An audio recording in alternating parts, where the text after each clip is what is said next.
बड़ी खबर इस वक्त भोपाल से आ रही।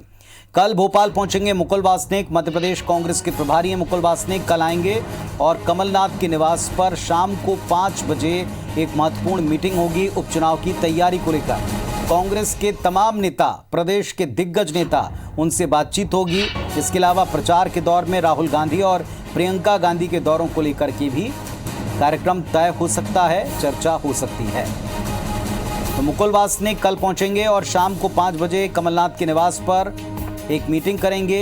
रणनीति बनेगी प्रचार को लेकर। प्रियंका और राहुल के दौरे तय हो सकते हैं, कार्यक्रम बन सकता है।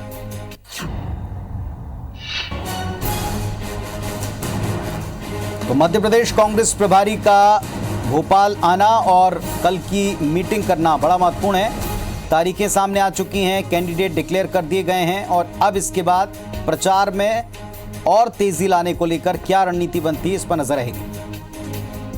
सुधीर दंडौतिया जुड़ गए हमारे साथ भोपाल से। सुधीर, बताएं, कल मुकुल वासनिक आ रहे हैं, किन विषयों को लेकर वो यहाँ चर्चा करेंगे या तय करेंगे?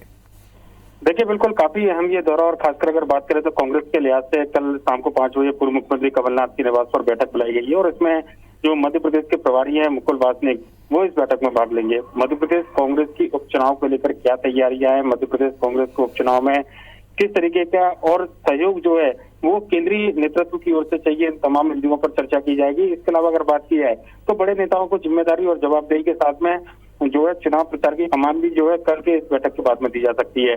इसके अलावा आम सहमति बनाने की कोशिश उन सीटों पर जहां पर प्रत्याशियों के नाम का ऐलान अब तक कांग्रेस नहीं कर पाई है, उस बारे में भी चर्चा होगी, क्योंकि 4 सीटें ऐसी है जहां पर कांग्रेस को अपने उम्मीदवारों के नाम का ऐलान करना है और इन सीटों में से 2 सीट ऐसी है जहां पर कांग्रेस के बड़े नेताओं के बीच में पेच फंसता हुआ नजर आ रहा है। हालांकि नाम लगभग तय कर लिए गए हैं, पर लेकिन इन नामों पर आम सहमति बन सके, नामों के बाद में कोई विरोध ना हो सके, इस बारे में चर्चा इस पूरी बैठक में की जानी है। और अगर हम बात करें तो शाम को 5 बजे जब ये बैठक होगी तो कांग्रेस की जो चुनावी रणनीति है उस पर विचार मंथन जो है किया जाए।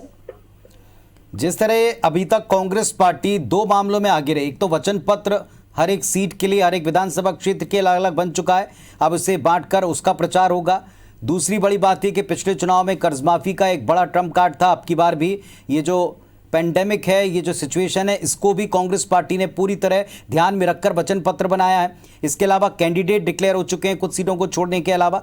क्या जितने मुद्दे अभी कांग्रेस आगे लेकर चल रही है, इसके आगे की रणनीति बनेगी या केवल रिपोर्टिंग होगी? देखिए, निश्चित तौर पर अभी तक के कामकाज के जो चुनावी तैयारियां उसकी समीक्षा की जाएगी और उसके आधार पर आगे की रणनीति भी तैयार की जाएगी। अगर हम बात करें तो जो घोषणा पत्र कांग्रेस ने तैयार किया है, खासकर हर विधानसभा सीट के लिए अलग से घोषणा पत्र कांग्रेस ने तैयार किया, उनमें से कई सारे ऐसे जो मुख्य बिंदु हैं वो सामान्यतः सभी घोषणा पत्र में भी शामिल किए गए हैं। कोरोना महामारी को राज्य आपदा घोषित किया जाए, कोरोना महामारी के दौरान अगर घर के परिवार की मुखिया की मृत्यु हुई और संविदा पर नियुक्ति दी जाए, ये ऐसे बड़े वचन है कांग्रेस के जिसको लेकर कांग्रेस को लगता है कि शायद उपचुनाव में इसका फायदा देखने को मिले, क्योंकि इस समय महामारी के दौर से अगर बात की है तो स्थितियां मध्य प्रदेश के अंदर भयावह बनी हुई है। पर लेकिन इस पूरी बैठक का अगर हम लपोलुभाव देखें या पूरी बैठक का सार देखें तो निश्चित तौर पर कहीं ना कहीं कांग्रेस की चुनाव की तैयारियों से संबंधित ये पूरी बैठक देखी जा रही है। चूंकि उपचुनाव का बिगुल सूख चुका है, उपचुनाव की तारीखों का ऐलान हो चुका है, ऐसे में इन चुनावों को लेकर कांग्रेस की रणनीति क्या हो, किस तरीके से बड़े नेताओं को प्रचार प्रसार में लगाया जाए, बड़े नेताओं को विधानसभा की सीट के हिसाब से जिम्मेदारी दी जाए, क्योंकि इस बार चुनाव जो है 2018 के आम चुनाव से बिल्कुल अलग है। ज्योतिरादित्य सिंधिया एक बड़ा फेस हुआ करते थे कांग्रेस का, जो कि कांग्रेस के लिए ग्वालियर चंबल अंचल में काफी ज्यादा मुफीद साबित हुए थे। ऐसे में उनके बीजेपी में शामिल होने के बाद किस तरीके से वहां पर चेहरा प्रोजेक्ट किया जाए, क्योंकि कमलनाथ के चेहरे पर ही कांग्रेस ये पूरा चुनाव लड़ेगी, लिहाजा इनके चेहरे के इर्द गिर्द किस तरीके से चुनावी जमावट हो, ये तमाम ऐसे बिंदु हैं जो कि इस पूरी बैठक में चर्चा का विषय रहने वाले हैं। पुनीत, और अगर हम बात करें तो मुकुल वासनिक के दौरे के बाद में कई सीटों पर ऐसी स्थितियां निकल कर आई है जहां पर नाम घोषित होने के बाद में कई सारे दावेदारों के बीच में असंतोष देखने को मिला है, लिहाजा उस असंतोष को कैसे थामा जाए, इस रणनीति पर भी इस पूरी बैठक में विचार किया जाएगा।